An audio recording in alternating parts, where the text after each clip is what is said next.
Shalom, saudaraku. Senang sekali hari ini kita boleh bersama-sama bertemu di dalam kasih Tuhan. Hadirat dan kuasa Tuhan tidak dapat dibatasi oleh ruang dan waktu, karena itu kita tidak usah berkecil hati. Kalau saat ini kita percaya bahwa kita disatukan di dalam kasih Tuhan, dalam kuasa-Nya. Oleh karena itu mari bersama-sama hari ini kita datang menghampiri Tuhan di dalam bait-Nya yang kudus. Mari saya iringkan untuk kita sama-sama merendahkan diri, berdoa kepada Tuhan. Kami mengucap syukur kepadamu Tuhan, kalau sekali lagi hari ini Engkau menyatakan rahmat dan kasih setiamu kepada kami, saat kami boleh menikmati kehidupan di dalam dunia ini, kesehatan yang Tuhan anugerahkan, segala berkat limpah rahmat kasih karunia yang Tuhan berikan dalam kehidupan kami. Kami mengucap syukur Tuhan. Saat ini Tuhan, kami datang menghadap Engkau. Kami boleh membawa hati kami, membawa hidup kami untuk boleh kami persembahkan di dalam hadirat-Mu yang kudus Tuhan. Urapi kami semua, layakkan kami untuk kami boleh datang mendekat kepada Tuhan. Terima kasih Tuhan, jam ke depan ini kami boleh berikan hanya untuk hormat kepujian di dalam berkat nama Tuhan Yesus Kristus. Amin. Haleluya, haleluya.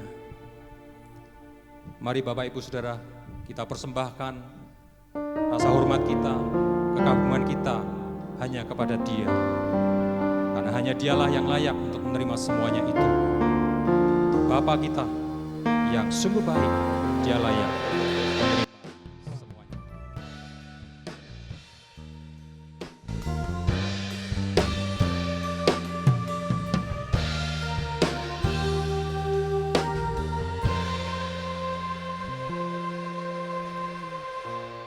Dukaku akan Engkau, Kau Raja yang mulia.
rasa syukur kami.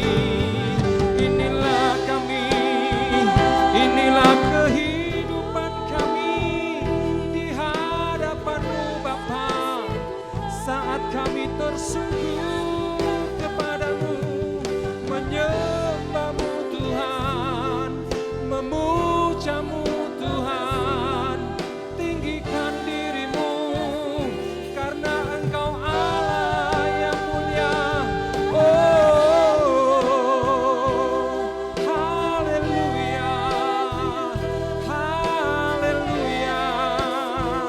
Hosana, hosana bagi-Mu, kemuliaan bagi-Mu Tuhan. Kami berikan di tempat ini. Engkau Raja di atas segala raja, Engkau mulia. Haleluya.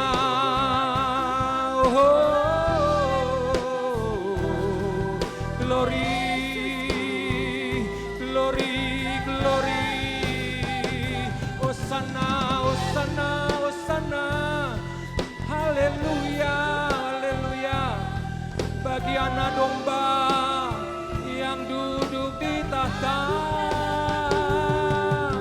mulialah Engkau Tuhan, perkasa Engkau Tuhan, jayalah Engkau Tuhan, kerajaan-Mu tak tergoncangkan. Sebab itu kami bangga punya Allah yang seperti-Mu Tuhan, Raja di atas segala raja, yang layak dipuji dan disembah. Haleluya, haleluya, haleluya.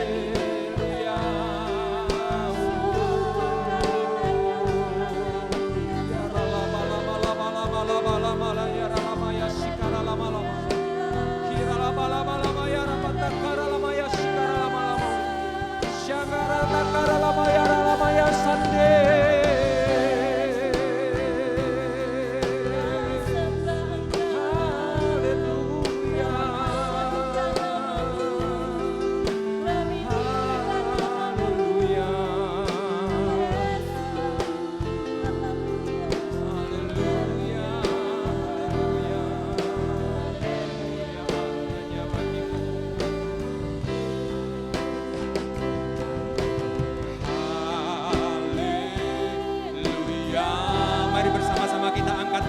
Tinggi-tinggi kita arahkan kepada Dia, sebab hanya Dia yang layak menerima segala penyembahan kita, pengagungan kita, yang terbaik yang ada dalam hidup kita. Mari kita berikan, kita persembahkan kepada Dia. Haleluya, haleluya, haleluya, haleluya, haleluya.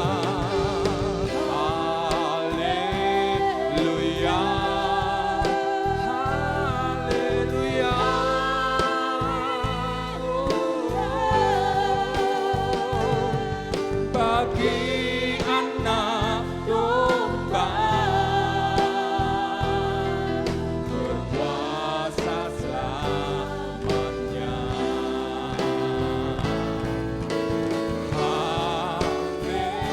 Haleluya, haleluya.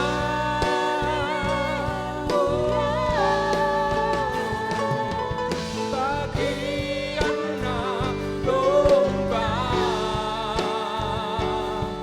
yang duduk di tahta. Haleluya, haleluya, haleluya.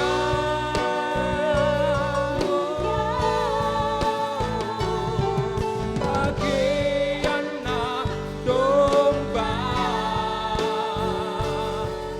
berkuasa selamanya. Sekali lagi, haleluya,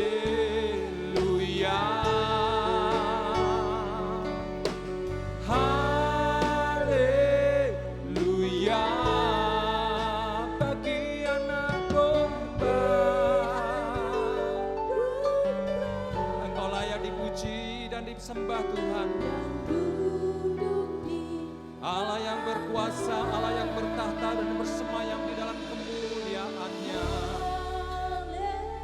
Dan anak domba yang duduk di tahta di sebelah kanan Allah Bapa layak ditinggikan.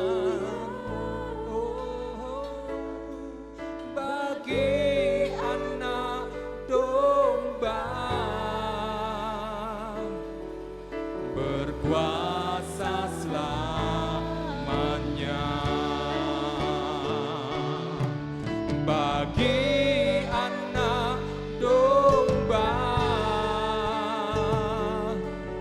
berkuasa selamanya. Bagi anak domba berkuasa selamanya. Haleluya, haleluya. Berikan kemuliaan yang meriah bagi Allah kita. Berikan kemuliaan bagi anak domba. Segala kemuliaan, segala hormat, pujian hanya bagi-Mu Tuhan. Haleluya, haleluya, haleluya, haleluya, haleluya. Firman-Mu berkata ya Tuhan, bahwa Engkau selalu menyertai kami dimanapun kami berada.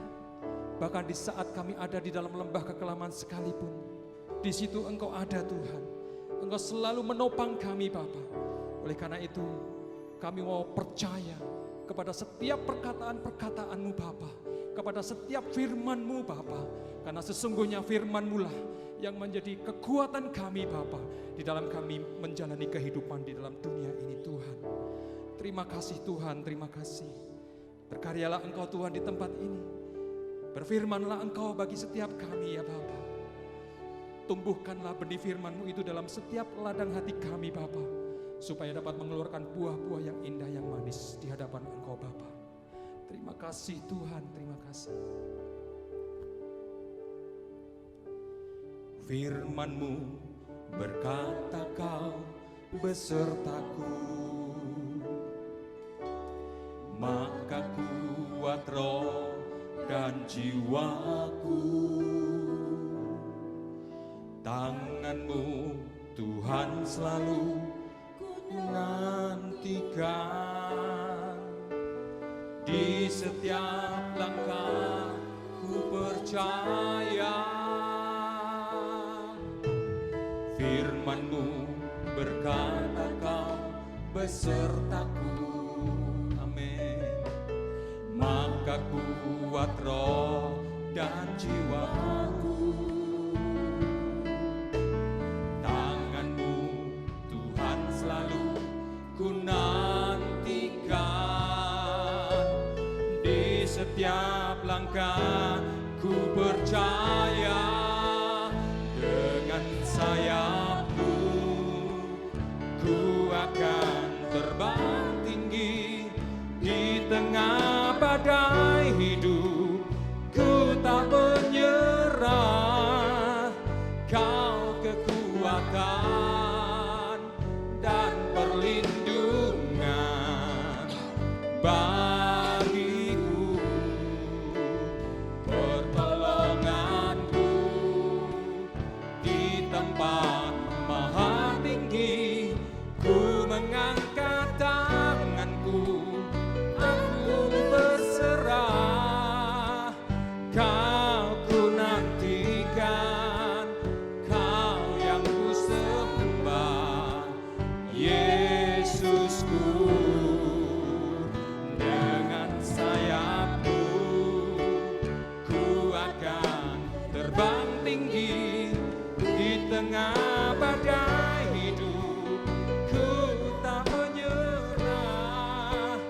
Kau kekuatan dan perlindungan bagiku, pertolonganku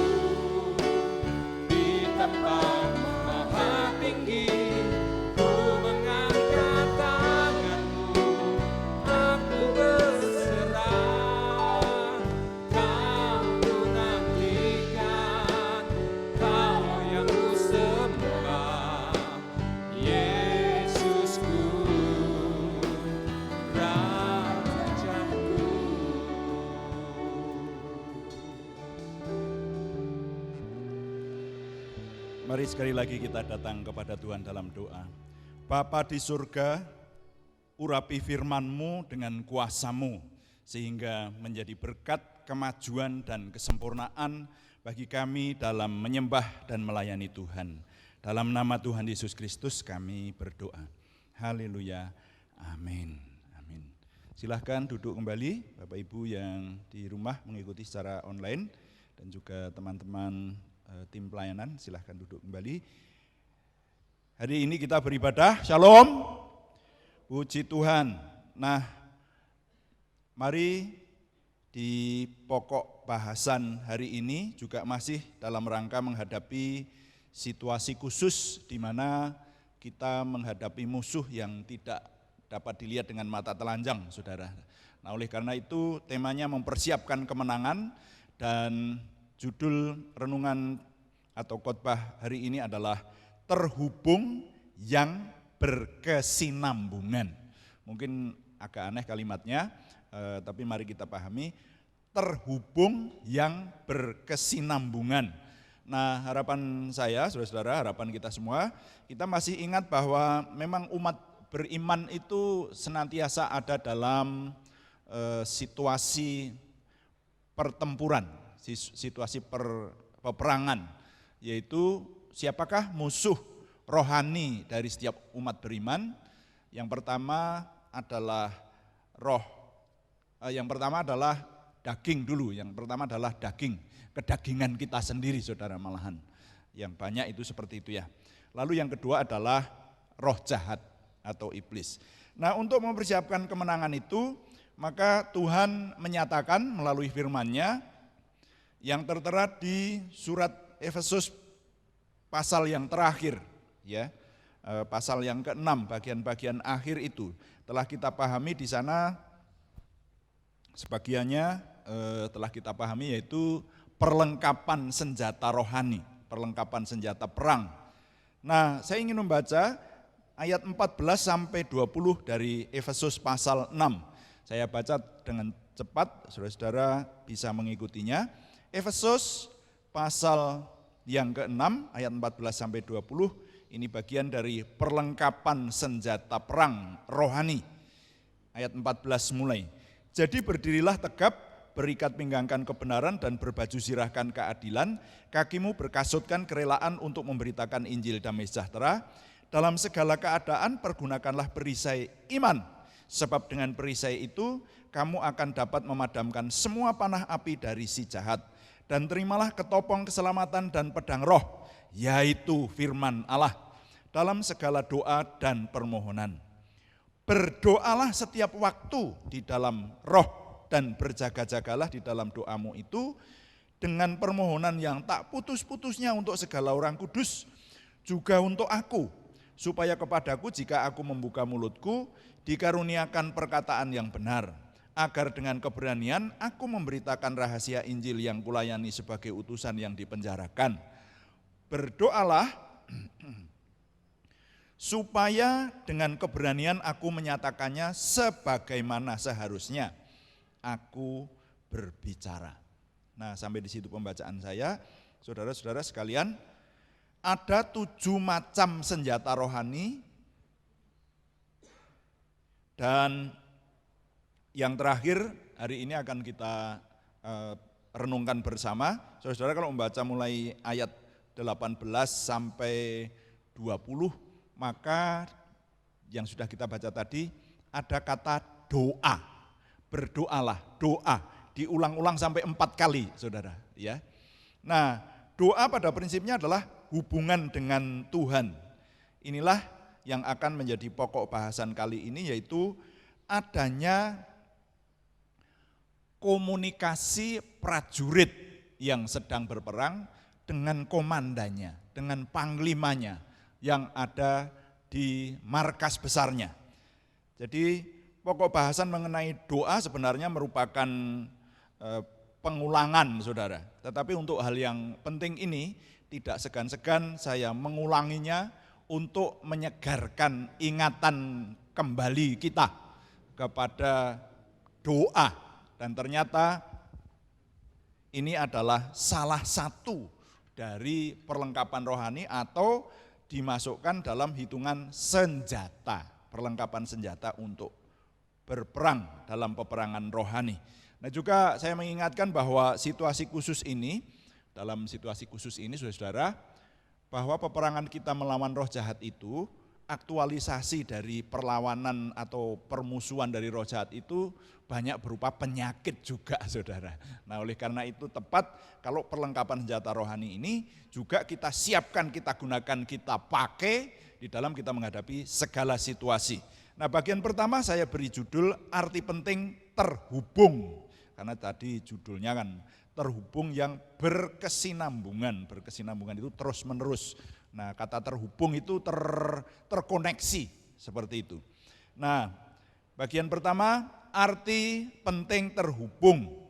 Dalam bagian pertama ini saya ingin mengajak saudara merenungkan lebih dahulu, memahami lebih dahulu komunikasi komandan dan prajuritnya, saudara. Ya, komunikasi komandan dan prajuritnya. Saudara, di medan peperangan, komunikasi antara, saya mungkin lebih tepat menyebut panglima perang, pemimpin yang mengendalikan peperangan di satu sisi melawan musuh, itu sangat penting.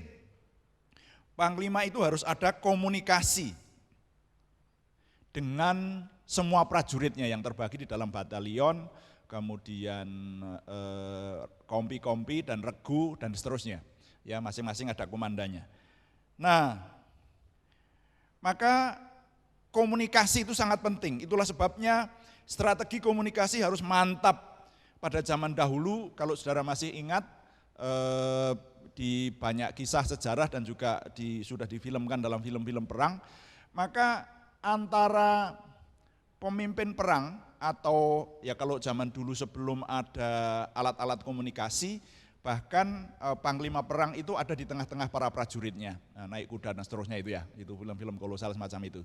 Tapi kemudian ada kemajuan lagi, nanti kalau sudah tentara itu menggunakan senjata api, maka antara panglima yang memimpin perang sama para prajurit yang ada di medan peperangan itu, yang ada di lapangan itu saudara, itu harus ada komunikasi. Komunikasinya melalui apa? Yang zaman dahulu alatnya mirip telepon, tetapi yang dibawa oleh katakanlah misalnya satu kompi itu ada satu orang komunikator. Jadi dia membawa alat yang gede banget, tidak seperti sekarang hanya kecil, sekarang seperti handphone ada yang kecil banget semacam itu digendong, lalu cara menghidupannya harus diputar dengan tangan, baru nanti terhubung ke sentral. Jadi komunikasi itu betapa pentingnya saudara. Ya, itu menunjukkan bahwa komunikasi itu penting. Jadi kalau prajurit yang ada di medan perang ini nanti dikendalikan dari sentral, dari markas besar, itu si panglima menghadap sebuah peta, ini sebetulnya peta peperangan ini semacam penggambaran semacam itu, lalu sampai di mana prajurit-prajurit kita. Kalau prajurit kita, oh ini kompi ini ada di sini, kompi ini ada di sini, oh musuh ada di sana. Jadi masing-masing melaporkan, lalu nanti dikendalikan dari sentral ini, dari markas besar ini. Wah kamu jangan ke situ, di situ banyak musuh. Dan nanti kamu bisa terpisah dengan yang lain. Kompi ini harus mendekat ke sebelah kiri, dan seterusnya. Jadi itu diatur. Dengan apa? Dengan komunikasi. Ya. Harap diingat waktu itu belum ditemukan batu baterai dan aki seperti sekarang. Jadi dalam penetapan strategi peperangan, seorang panglima perang dapat berada di markas dan itu sangat tergantung dari komunikasi yang dia lakukan dengan semua anak buah atau komandan-komandan kompi, komandan batalion, komandan kesatuan apapun itu dengan panglimanya. Kalau seorang tentara atau mungkin satu kompi tidak berkomunikasi dengan markas besarnya, dia bisa tersesat dan bahkan mungkin pada akhirnya dilenyapkan oleh serangan musuh, saudara. Nah, itu sebabnya maka dalam komunikasi militer itu diciptakan sandi-sandi tertentu.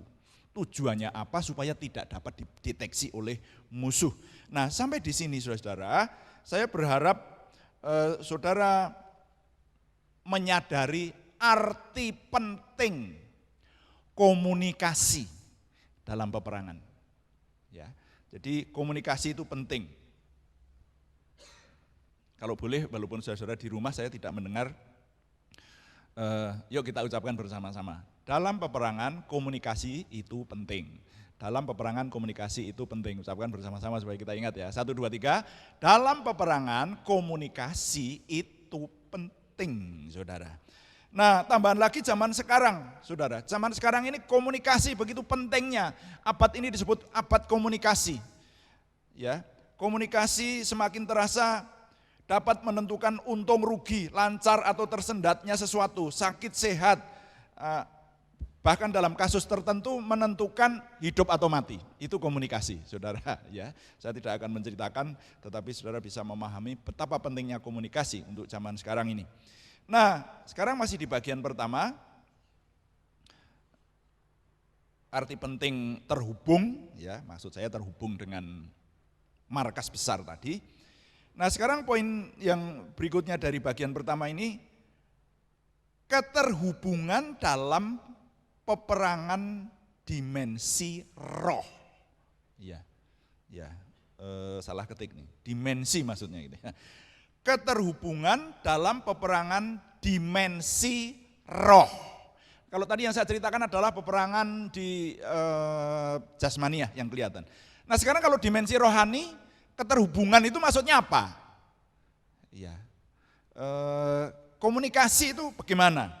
Nah, dalam peperangan rohani, apapun bentuk dari peperangan rohani itu, komunikasi prajurit dengan markas besarnya merupakan hal yang sangat penting juga, saudara, sangat penting. Dan komunikasi itu ternyata di sini dijelaskan wujudnya, pelaksanaannya adalah doa.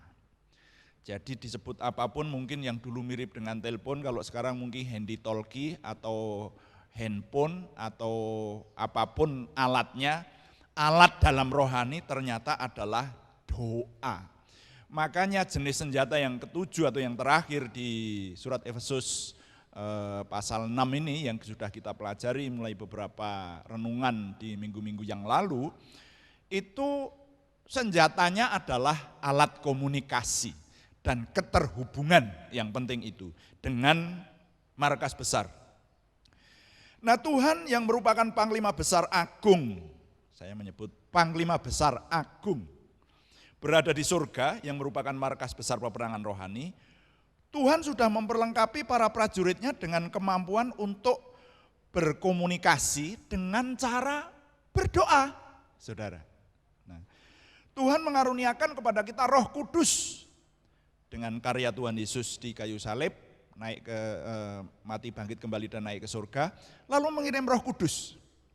Nah, jadi sekarang melalui pertemuan dengan Roh Kudus atau seseorang yang dipenuhi Roh Kudus lalu bergaul dengan Roh Kudus, dipimpin oleh Roh Kudus, seseorang itu bukan hanya bisa nelpon saja, bukan hanya melaporkan atau meminta sesuatu kepada markas besar, tapi dia juga bisa menerima perintah-perintah langsung. Saudara, saya sedang berbicara mengenai dimensi rohani. Saya berharap yang mendengarkan renungan ini, saudara memahami dimensi rohani dan bagaimana berhubungan melalui pertolongan Roh Kudus itu. Nah, dengan kesadaran ini semestinya kita sebagai prajurit Kristus memiliki semakin kesadaran bahwa salah satu faktor kemenangan kita adalah terhubung dengan Tuhan. Nah, sekarang saya ingin mengajak saudara-saudara memahami dan memperhatikan keterhubungan ini. Terhubung dengan Tuhan ini. Sekali lagi, selalu terhubung dengan markas besar, di mana Tuhan Panglima kita ada di sana. Maka orang beriman yang kehidupan doanya lemah, jelas dia juga akan rawan menderita kekalahan dalam hidupnya. Ini sepertinya ungkapan sederhana, tapi perhatikan, halo. Orang yang kehidupan doanya lemah, pasti hidupnya juga mengalami banyak kerawanan. Ya, mari kita perhatikan, saudara. Saya boleh menyatakan bahwa dalam situasi khusus sekarang ini, berdoa adalah faktor utama yang dapat kita upayakan supaya menjadi gaya hidup setiap prajurit Kristus. Jadi setiap prajurit Kristus itu bukan hanya senang berdoa itu awalnya, pada akhirnya menjadi gaya hidup. Orang kalau tidak berdoa merasa belum melaksanakan hidup hari itu kalau belum berdoa, seperti itu. Merasa punya hutang, nah seperti itu. Nah ingat, fakta melalui sangat banyaknya kesaksian betapa penyakit dapat dikalahkan dengan doa. Tuhan Yesus sendiri mengajarkan bahwa untuk mengusir roh jahat, Yesus berkata, jenis ini tidak dapat dikalahkan hanya dengan pengusiran kata-kata, istilahnya semacam itu, tapi harus dengan doa. Nah itulah. Nah ini bagian pertama.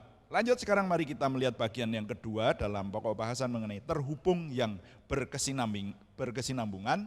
Hari ini kita memahami pokok bahasan mengenai senjata rohani yang terakhir atau yang ketujuh, yaitu komunikasi atau alat komunikasi. Senjata itu berupa alat komunikasi yang sudah kita pahami bersama, ternyata itu adalah doa. Di bagian 2 saya beri judul, doa adalah senjata komunikasi. Jadi akan semakin kita pahami, doa adalah senjata komunikasi. Jadi saudara-saudara, banyak dari kita kalau berdoa itu tidak membayangkan bahwa doa itu adalah senjata untuk perang rohani. Nah, ternyata sekarang kita disadarkan, doa itu senjata saudara, senjata perang rohani. Wow, saya semakin menyusun khotbah ini saudara, saya sendiri yang pertama disadarkan bahwa wah ternyata arti penting dari doa itu sedemikian luar biasa ya. Yang kemarin arti penting dari firman, jadi saya semakin cinta membaca firman, memahami firman yang kemarin itu. Jadi masalah rohani itu kalau kita geluti dengan sungguh-sungguh akan memberikan semakin kesadaran, dan bahkan sekarang mengenai doa ini, wah kita ada banyak yang kadang-kadang menyepelekan doa saudara. Tapi ternyata doa itu bukan sekedar cara untuk bertemu dengan Tuhan, mengajukan permintaan, bukan hanya itu saja. Tapi ini adalah perlengkapan senjata untuk berperang saudara. Nah saya ingin mengajak saudara mulai memahami bahwa berdoa adalah kesempatan yang sangat mahal. Berdoa itu kesempatan yang sangat mahal. Ya, walaupun kalau di jemaat ini sudah berkali-kali saya sampaikan, ayo saya ulangi. Mengingatkan sekali lagi bahwa untuk dapat berkomunikasi dengan Tuhan itu, saudara-saudara, sangat-sangat tidak mudah. Ayo lihat di Perjanjian Lama. Di Perjanjian Lama orang kalau mau ketemu Tuhan, ingat dibaca sejarah suci, di dalam sejarah suci di Alkitab itu saudara, orang kalau mau bertemu dengan Tuhan, itu pada zaman dulu tidak bisa langsung, tidak bisa berdoa langsung seperti itu. Harus melalui seorang tokoh rohani namanya imam. Dan imam ini dia akan membawakan doa orang yang bersangkutan, permohonan apapun kepada Tuhan itu harus dengan korban saudara. Terutama kalau orang jatuh dosa, maka dia harus mengorbankan hewan, dan hewannya itu disembelih, dibakar, baru doa itu baru dapat disampaikan dengan kepada Tuhan maksud saya. Nah seperti itu saudara. Jadi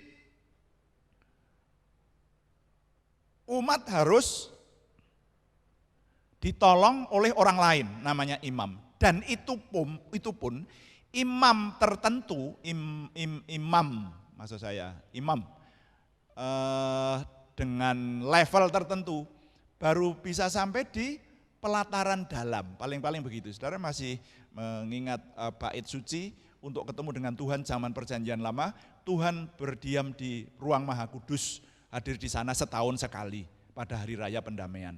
Yang paling luar adalah pelataran luar, baru nanti di bait suci itu dikelilingi dengan pagar bumi, baru masuk di pelataran dalam. Di pelataran dalam nanti kalau masuk lagi namanya ruangan kudus, dan yang paling dalam adalah ruangan Maha Kudus. Jadi umat yang bukan imam itu paling-paling sampai di pelataran luar, nanti yang paling sampai di pelataran dalam para imam, apalagi di ruangan kudus, saudara-saudara. Nah kalau di ruangan Maha Kudus, yang boleh masuk ke sana hanya satu orang imam kepala yang disebut imam agung. Dan itu pekerjaannya imam agung itu yang penting hanya setahun sekali, menyampaikan dosa-dosa umatnya kepada Tuhan. Ini pengulangan, tetapi saya tidak bosan-bosannya mengingatkan saudara akan arti penting hubungan dengan Tuhan ini. Nah, Imam Agung ini sendiri berhari-hari sebelumnya, kalau saya nggak salah ingat 3 hari sebelumnya ya, itu harus menyucikan dirinya. Dia tidak boleh memotong rambut, tidak boleh cukur, tidak boleh bergaul dengan istrinya dulu, harus benar-benar apa istilahnya, tafakur gitulah ya, menyucikan diri, keramas berkali-kali saudara, dan minta ampun atas segala dosa-dosanya. Kalau perlu dosa-dosanya rasanya mestinya disebutkan seperti itu. Jadi Imam Agung ini pada waktu masuk ke tempat Maha Kudus, dia harus dalam keadaan kudus, dalam keadaan tidak bercela untuk ukuran waktu itu. Kalau dia sampai masih membawa dosa, pikiran jahat misalnya semacam itu, atau dosa apapun yang diperhitungkan oleh Tuhan sebagai ketidaktaatan, maka masuk di tempat ruang Maha Kudus itu dipastikan Imam Agung itu akan menemui ajal. Jadi kalau boleh saya katakan saudara-saudara, untuk bertemu dengan Tuhan itu sangat tidak mudah, sangat sulit. Taruhannya adalah nyawa. Kalau kita memahami hal ini, baru nanti kita akan menghargai bahwa sekarang kita berdoa dengan mudah, itu adalah anugerah luar biasa, saudara-saudara. Nah, dalam perjanjian baru, mari kita menyadari bahwa dengan karya Tuhan Yesus di atas kayu salib, berkomunikasi dengan Tuhan itu cukup dengan doa pribadi. Saudara tidak perlu bertemu dengan imam, mempersembahkan hewan korban dan seterusnya. Orang hanya cukup mengarahkan sikap batinnya kepada Tuhan, memejamkan mata, mengucapkan penyembahan, ucapan syukur maupun permintaan dalam nama Tuhan Yesus Kristus. Karena yang menjadi imam besar agung kita adalah Tuhan Yesus Kristus. Nah, ingat pengertian dalam nama Yesus itu bukan berarti hanya menyebutkan pada waktu akhir doa, berdoa dengan banyak kalimat lalu dalam nama Yesus. Bukan hanya itu. Saudara yang sudah cukup memahami, saya berharap saudara masih ingat memahami bahwa dalam nama Yesus itu juga seluruh hidup orang yang bersangkutan, yang berdoa itu harus di dalam nama Yesus. Jadi dalam zaman perjanjian baru ini, yang namanya berdoa itu dibandingkan dengan perjanjian lama menjadi sangat mudah. Itu saudara ya, sangat mudah. Nah pertanyaannya, dengan mengingat sedemikian sulitnya bertemu Tuhan itu dalam perjanjian lama, apakah saudara dan saya dapat menyadari bahwa berdoa pada saat ini adalah anugerah yang sangat luar biasa. Jadi berdoa itu adalah sesuatu yang berharga. Yang saya maksud seperti itu. Saudara menyadari atau enggak sekarang ini? Bahwa berdoa itu sesuatu yang berharga. Ayo saudara-saudara baik yang di sini maupun yang di rumah yang masih seringkali kalau mau berdoa itu semau gue, sembarangan gitu. Sadari akan hal ini. Di perjanjian lama saudara enggak bisa berdoa seperti sekarang. Tapi oleh anugerah Tuhan Yesus Kristus sekarang kita ini dipermudah. Itu aja banyak orang enggak melakukan. Sedemikian mudahnya sehingga banyak orang enggak melakukan, malah menyepelekan. Lalu pada akhirnya berdoa itu jadi sulit. Karena apa? Ternyata banyak orang enggak melakukan. Itu saudara. Tetapi kalau orang yang mau merenungkan benar-benar, mau menghargai benar-benar anugerah ini, saudara bisa menghargai sedemikian berharganya waktu untuk berdoa. Jadi perlengkapan senjata ini diberikan kepada kita di perjanjian baru, itu adalah sesuatu kemurahan yang luar biasa. Nah untuk menjelaskan hal ini saya ingin mengingatkan ungkapan ini. Yang mudah itu biasanya murah. Betul? Yang mudah itu biasanya murah. Tetapi ada juga Yang mudah tapi tidak murahan. Setuju enggak dengan ungkapan saya ini? Yang mudah itu biasanya murah, tetapi tetap ada. Yang sedemikian mudah tapi tidak murahan. Itu saudara ya. Yang mudah dan tidak murahan ini pada umumnya berkaitan dengan adanya anugerah. Coba aja ya. Nanti kalau wah ini ada barang, wah ada sesuatu yang mahal ini, tapi kok gampang didapatkan? Itu pasti ada, di balik itu pasti ada anugerah dari seseorang atau dari raja atau seseorang yang lebih tinggi. Ada anugerah. Ya, itu saudara. Nah, mari kita renungkan ini, kita terapkan dalam memahami tentang doa. Nah, yang paling akhir saya ingin mengajak Bapak Ibu Saudara dalam memahami pokok bahasan senjata yang paling akhir ini, yaitu senjata komunikasi, terhubung yang berkesinambungan ini. Nah, yang paling akhir, mari terus terhubung, karena terus terhubung itu adalah kunci kemenangan. Terus terhubung, tentu saja dengan markas besar kita, itu adalah kunci kemenangan.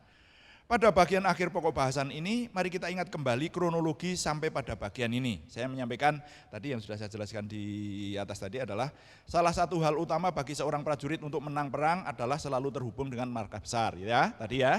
Lalu yang berikutnya tadi, keterhubungan kita dengan panglima perang yang adalah Tuhan sendiri di surga adalah dengan doa. Oke. Lalu yang berikutnya, tidak ada jalan lain bagi saudara dan saya yang mengaku sebagai prajurit Kristus untuk terus berdoa dengan tiada henti. Istilah mudahnya adalah terus terhubung. Ada ayat firman Tuhan di 1 Tesalonika pasal 5 ayat 17 ya. 1 Tesalonika pasal 5 ayat 17, kadang-kadang ini untuk cerdas cermat Alkitab itu ya. Ayat paling pendek di mana 1 Tesalonika 5 ayat 17, padahal masih ada yang lebih pendek lagi saudara. Tapi ini hanya dua kata, tetaplah berdoa. Kalau dalam terjemahan lama, dan berdoa dengan tiada berkeputusan. Bahasa Jawa, tansah podo ndedonga.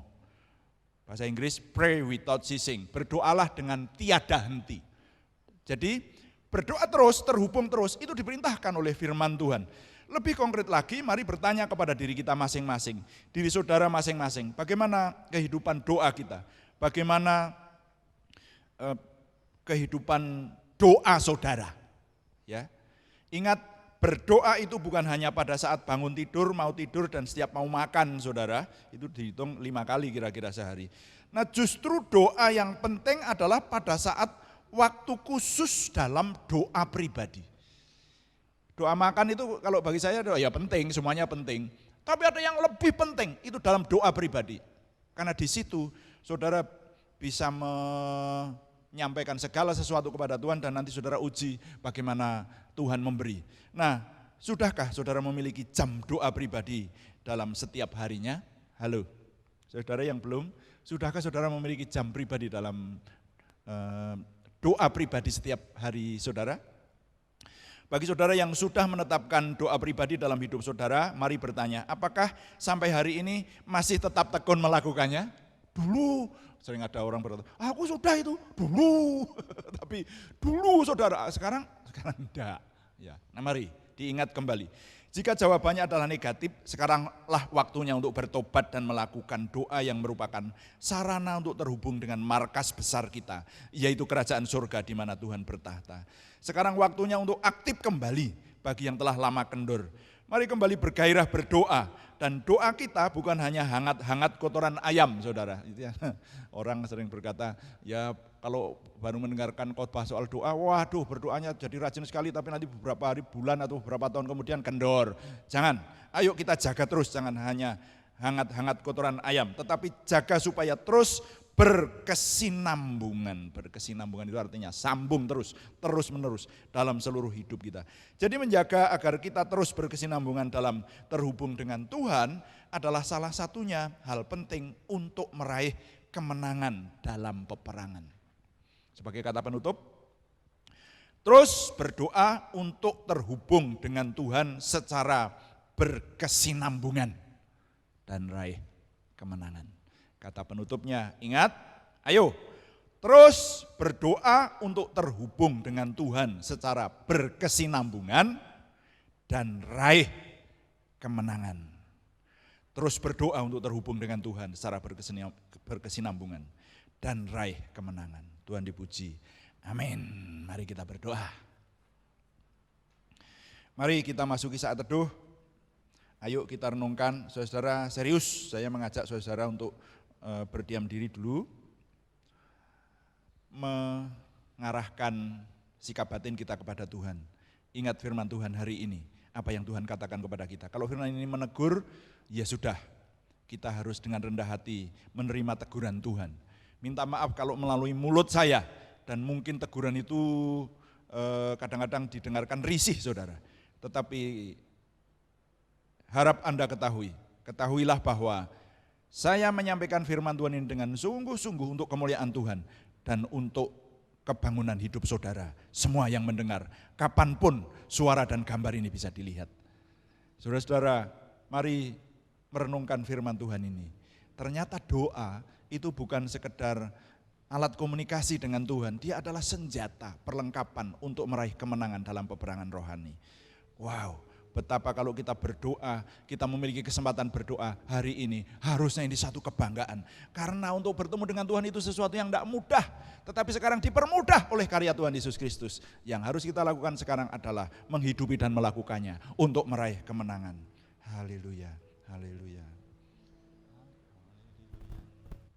Apapun yang terjadi di dalam hidupku, selalu ku berkata, Tuhan Yesus baik. Dalam segala hal yang terjadi, tetap ku berkata, Tuhan Yesus baik. Ku sembahkan,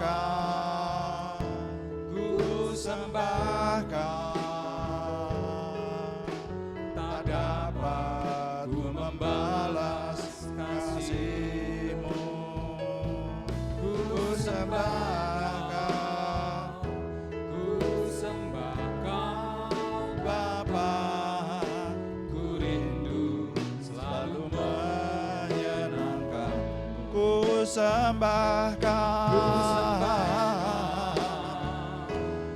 Ku sembahkan, tak dapat ku membalas kasih-Mu. Ku sembahkan Bapa, ku rindu selalu menyenangkan. Katakan ku sembah Kau, mari kita semua berdiri di hadapan Tuhan.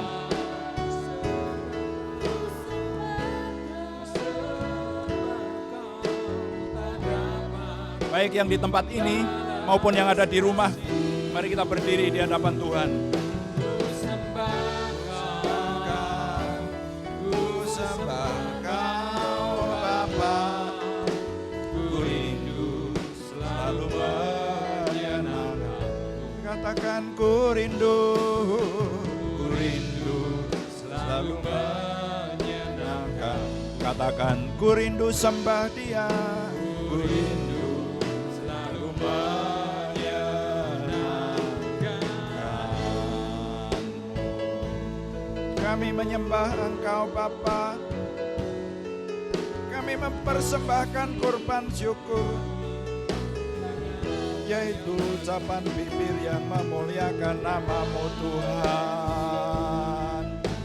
Kawula sami ngaturaken panuwun syukur paduka sesembahan kawula Gusti kawula Rama kawula kasuwargan. Haleluya, matur nuwun Rama. Kawula ngungsi dumateng paduka senopatining peperangan rohani, Panglima besar agung kami Tuhan Yesus Kristus. Nama-nama larasang mini ya kata karasanda mana-mana laratatu fikire tekiresen di mana rata karasanda mana-mana laratanda. Haleluya. Bapak terima kasih.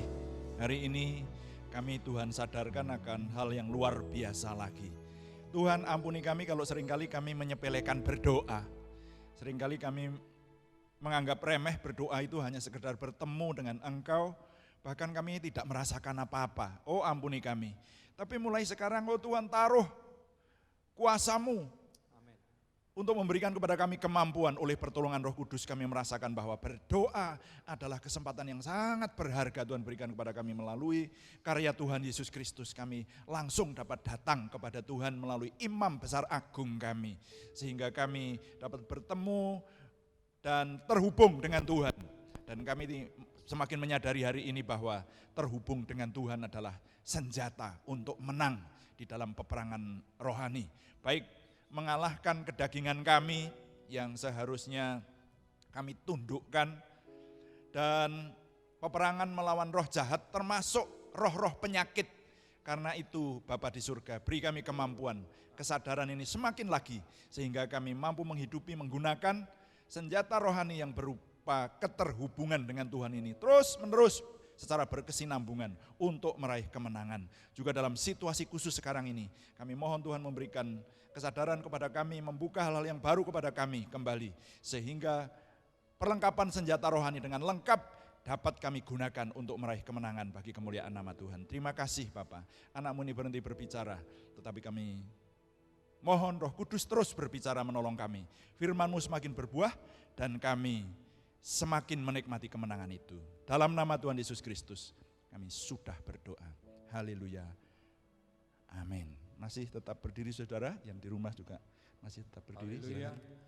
Mari Bapak Ibu Saudara sekalian, kita akan mengucapkan visi dan misi gereja kita. Visi dan misi gereja kita terambil dari kitab Kolose pasal yang kedua ayat 6 dan 7. Mari kita ucapkan visi dan misi ini dengan suara yang keras sampai telinga kita sendiri mendengarnya. Visi, tertanam, bertumbuh, dan berbuah. Kamu telah menerima Kristus Yesus Tuhan kita, karena itu hendaklah hidupmu tetap di dalam Dia, hendaklah kamu berakar di dalam Dia, dan dibangun di atas Dia. Hendaklah kamu bertambah teguh dalam iman yang telah diajarkan kepadamu, dan hendaklah hatimu melimpah dengan syukur.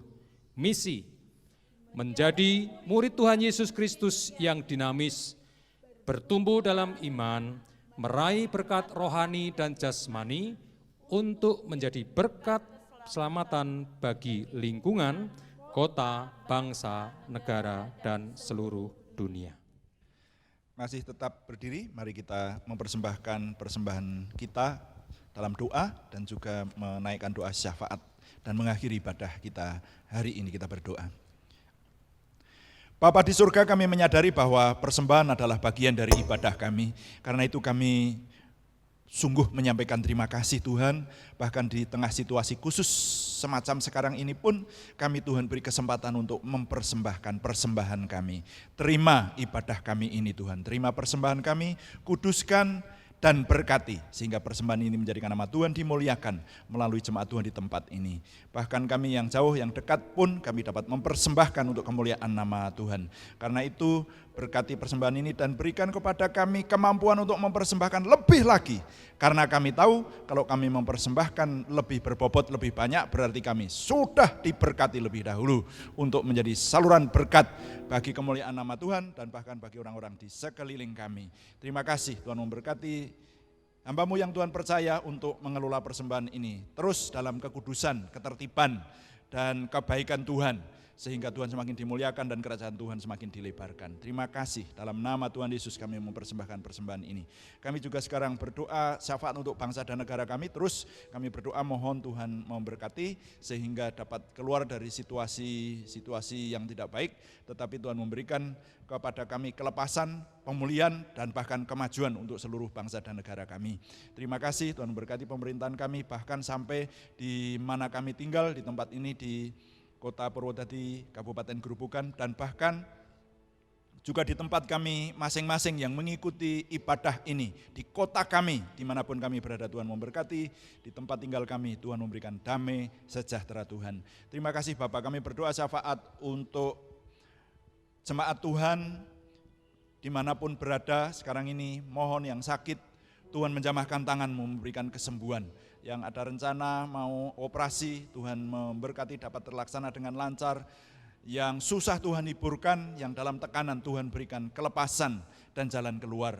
Terima kasih Bapak, kami mengucap syukur, kami terus berdoa untuk jemaat di tempat ini khususnya bagi tempat ibadah secara permanen, Tuhan yang memberi. Terus kami doakan sudah sejak lama bertahun-tahun dan kami percaya hari-hari ini Tuhan akan berikan percepatan, kami segera mendapatkan tempat ibadah yang permanen untuk di kota ini.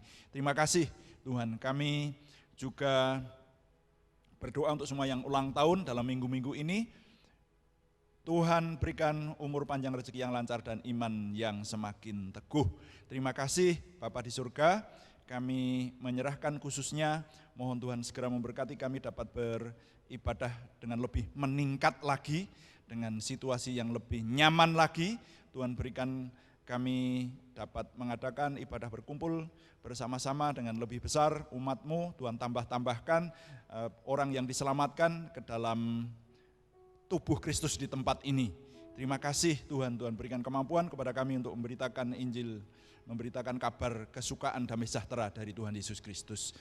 Terima kasih Bapa di surga, kami menyerahkan semua hal yang sedang direncanakan, peningkatan pelayanan online dan juga peningkatan yang lain. Tuhan tolong kami, juga termasuk pelayanan anak-anak kami dalam setiap ibadah sekolah minggu. Tuhan memberkati sehingga anak-anak kami bertumbuh ke arah kebenaran Tuhan. Terima kasih Bapa di surga, kami tidak dapat menyampaikan segala kebutuhan kami secara komplit menyeluruh dalam ucapan doa ini, tapi kami percaya Tuhan memahami segala kebutuhan kami dan Tuhan sudah memelihara kami jauh sebelumnya. Karena itu sebelum kami ucapkan, kami percaya Tuhan terus memelihara kami dalam kenyamanan, damai sejahtera, dan umur panjang yang dari Tuhan. Ketika kami mau mengakhiri ibadah hari ini, kami mohon Tuhan memberkati, kami nanti melanjutkan dengan segala kegiatan kami hari ini, dan juga tim pelayanan yang akan menuju ke rumah masing-masing, baik yang di dalam kota, di luar kota. Tuhan memberkati sampai di rumah semuanya dalam damai sejahtera Tuhan. Terima kasih Bapak, kami mohon Tuhan yang menyempurnakan doa kami semua ini oleh pertolongan dan pimpinan Roh Kudus, karena semuanya kami persembahkan dengan mantap percaya dalam nama Tuhan Yesus Kristus Juru Selamat kami. Saudara-saudara jemaat yang dikasihi Tuhan, baik yang ada di gedung gereja ini maupun yang mengikuti dari rumah masing-masing, dan bahkan saudara yang bisa melihat dan mendengar suara dan ibadah ini kapanpun ini didengar, maka mari kita menerima berkat Tuhan. Angkat hatimu, tadahkan tanganmu, terimalah berkat Tuhan. Tuhan memberkati engkau dan melindungi engkau. Tuhan menyinari engkau dengan wajahnya dan memberi engkau kasih karunia. Tuhan menghadapkan wajahnya kepadamu dan memberi engkau damai sejahtera dari Allah Yehuwah Bapa Surgawi, Sang Putra Mesias Juru Selamat kita, dan persekutuan dengan Roh Kudus sekarang sampai selama-lamanya. Semua berkat ini kita terima dalam nama Tuhan Yesus Kristus, katakan bersama. Amin. Hidupku menggenapi firman-Mu,